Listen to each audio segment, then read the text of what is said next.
Now, in our first segment, life coach extraordinaire and owner of Blazer, Miss Yolanda Grace. Yolanda, welcome to the show. Hi, Clark. How are you? I am fantastic. I am so excited to have you on the show. I know we just recently met, but nevertheless, welcome to the show. And I know you'll be discussing how women can best promote beauty from within. At least that's one of the things that you talk about. However, before we talk about that, tell us a bit about yourself, if you would.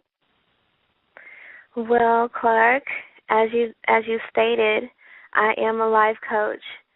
I started as a psychology major, which I'm finishing my studies at Ashford University. And during that time, I got into life coaching. So with my background in the beauty industry, I started developing ways where people can illuminate beauty from within, which is my motto. So I like to touch on spiritual beauty as well as physical beauty. Powerful, because many don't like to have both or don't think both is necessary. True. Now, tell us a little bit about your company. Well, my company's name is Blazer, LLC, and it comes from my background, which I'm half black and half Asian. So I named my company Blazer, and under that company I have an umbrella of services. Life coaching is one of them. My beauty services is another, and artistry. I am a performing artist, so I like to keep everything under that company just to keep it incorporated, you know? Absolutely. Well, Yolanda, what do you have for our listeners tonight? Well, tonight I'm going to spin off of your word of the day, diametric. I love it. So, you know, like you said, it's the two extremes. And as you said, a lot of people don't know how to balance the two extremes of spiritual and physical.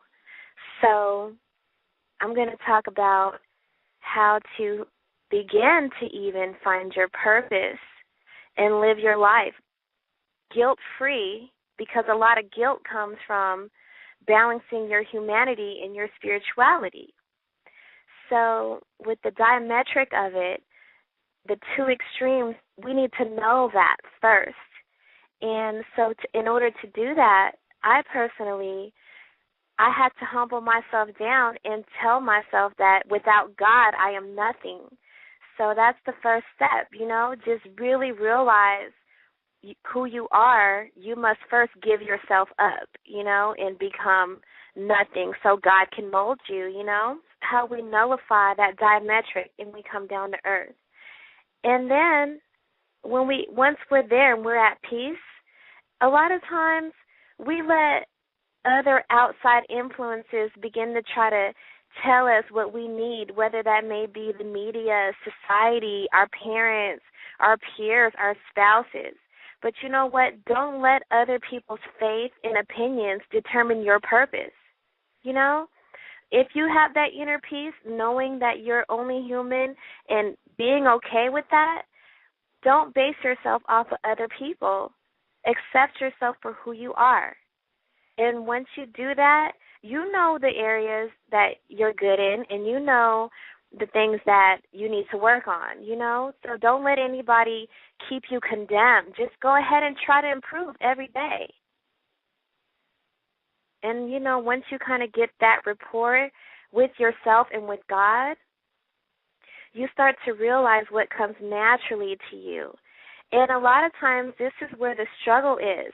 For example, if you are a singer, or if you're beautiful, or if you're a dancer, or, you know, sometimes your natural talents tell you what your purpose is supposed to be. And it's okay to use that to motivate others and inspire others. You may not be called to be a preacher or a pastor, but you can still show the beauty of God through just your natural beauty, because God can speak through so many avenues, you know? So don't be afraid of that. Don't be afraid of who you are. And realize that when I say if it comes naturally to you, it does not mean that you're not going to have to work hard to cultivate that talent. That doesn't mean take it for granted. You know, you have to work hard at becoming a professional at your craft. You have to work hard at studying. Don't just take it for granted either, because I'm sure you heard before, if you don't use it, you lose it. So live life every day trying to cultivate your talents. And to do that, visualize it. Have faith in your vision and write out your plan.